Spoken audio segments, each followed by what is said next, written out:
안녕하세요. 광교공입니다.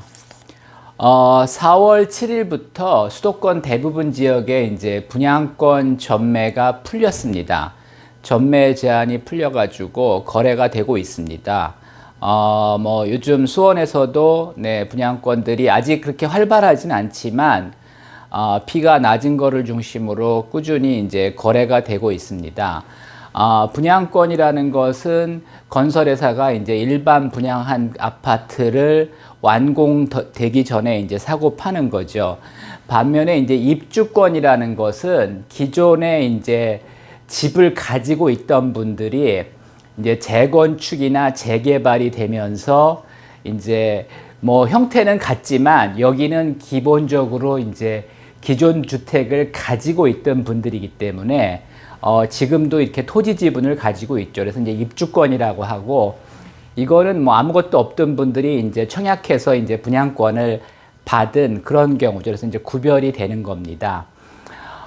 분양권의 이제 매매가는 분양가 더하기 옵션 더하기 프리미엄입니다. 그리고 이제 대개 이제 중도금이 이자 후불제이기 때문에 이제 중도금을 나중에 내긴 내야 됩니다. 근데 당장 내는 건 아니고요. 요거는 이제 입주할 때 내는 겁니다. 그래서 기본적으로는 분양가 더하기 옵션 더하기 프리미엄입니다. 근데 여기서 이제 옵션이 중요한 게 요즘은 사실은 다 발코니 확장을 합니다. 안 하는 경우가 거의 없고요. 제가 여러 번 말씀드렸지만은 요즘 아파트는 발코니 확장을 한다는 전제하에 설계를 합니다. 그래서 발코니 확장을 안 하면 이상한 아파트가 됩니다. 그래서 발코니 확장은 이제 옵션이지만 거의 다 이제 선택할 수밖에 없는 그런 옵션이고요. 반면에 이제 다른 옵션들은 해도 되고 이제 안 해도 되는 겁니다. 근데 이제 일반적으로 계약자들이 많이 선택하는 게 발코니 확장, 시스템 에어컨, 중문입니다. 그래서 요 정도는 보통 이제 기본으로 하고요. 거기에 이제 바닥 타일, 주방 가구 옵션, 그 다음에 붙박이장 옵션, 그 다음에 빌트인 냉장고나 김치 냉장고 등 가전 옵션, 거기다 인덕션, 거기에 이제 오븐, 여러 가지가 있습니다. 그래서 옵션을 많이 기본적으로 한 2천만 원 정도 되고요. 발코니 확장만 하더라도 좀 더 싼 경우도 있긴 있지만 옵션이 보통 한 3, 4천 정도 되고요.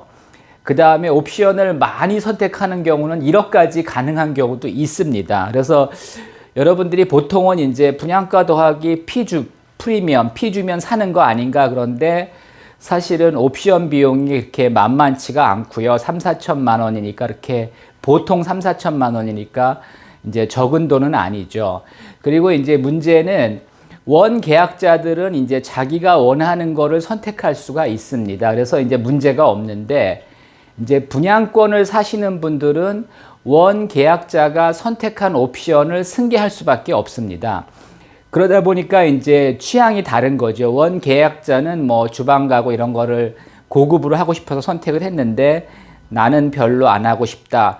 하지만 결국은 원 계약자의 계약을 승계할 수밖에 없기 때문에, 그래서 이제 이 분양권 전매에서는 옵션이 굉장히 중요합니다. 어떤 계약자는 발코니 확장만 했고 어떤 계약자들은 이걸 다 해가지고 가격 차이도 몇 천만 원 차이가 납니다. 그러면 이제 분양권을 전매하는 입장에서는 어떤 게 좋으냐? 이게 이제 옵션이 없어도 별로 이제 매수인이 좋아하지 않습니다. 나 이거 하고 싶은데 안 돼 있으면 안 좋죠.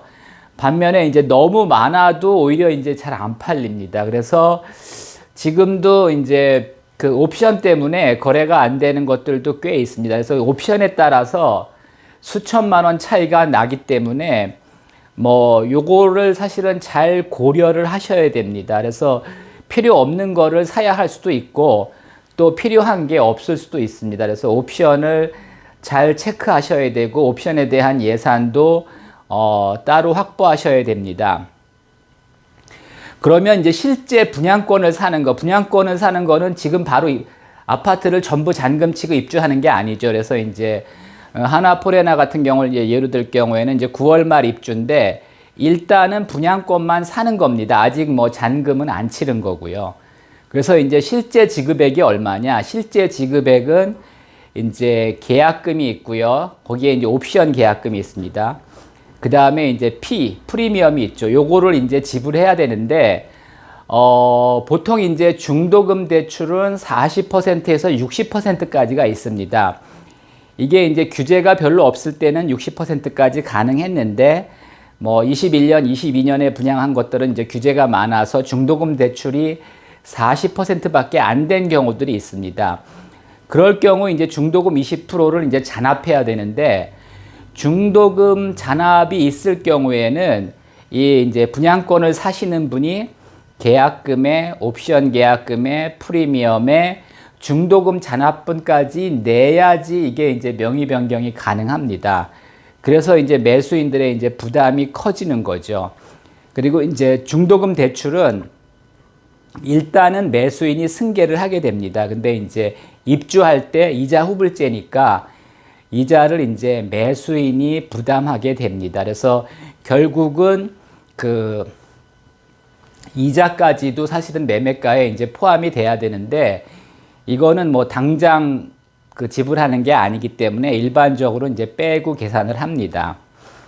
그럼 이제 절차는 어떻게 되느냐? 분양권 매매 계약서를 이제 뭐 그 서로 이제 조건이 맞을 경우 그 부동산 사무실에 와서 이제 매매 계약을 하게 되죠.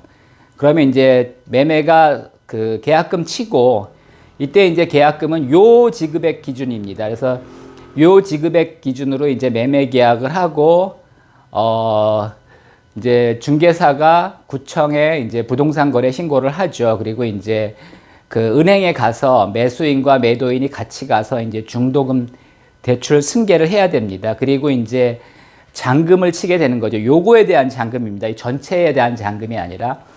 그리고 이제 건설사에 그 날짜 잡아서 이제 가서 명의 변경을 신청하면 됩니다. 뭐 이거는 등기하는 거랑 거의 과정이 비슷합니다.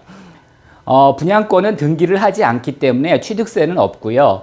대신 이제 인지세 15만 원은 내야 됩니다. 그래서 이제 건설사에서 이 명의 변경 사무소가 있습니다. 이제 거기 가서 서류 가져가서 뭐 인감증명, 뭐 주민등록 등초본 뭐 이런 거 떼가지고 가서 이제 건설사에 명의 변경을 신청을 하면은, 과거에는 이게 이제 2, 3일 걸렸는데 요즘은 바로 해주더라고요. 그래서 뭐 이런 절차대로 이제 매매하고 명의 변경이 가능합니다. 그래서 여러분들이 하여튼 이런 과정을 잘 알아두시면, 네, 뭐 하여튼 매매하는데 이제 도움이 될 텐데, 하여튼 지금 그 최근에 이제 그 전매 제한이 풀린 것들은 요 중도금 잔압분이 있어서 이 매수하시는 분들이 그 자금 부담이 좀 꽤 되는 편입니다.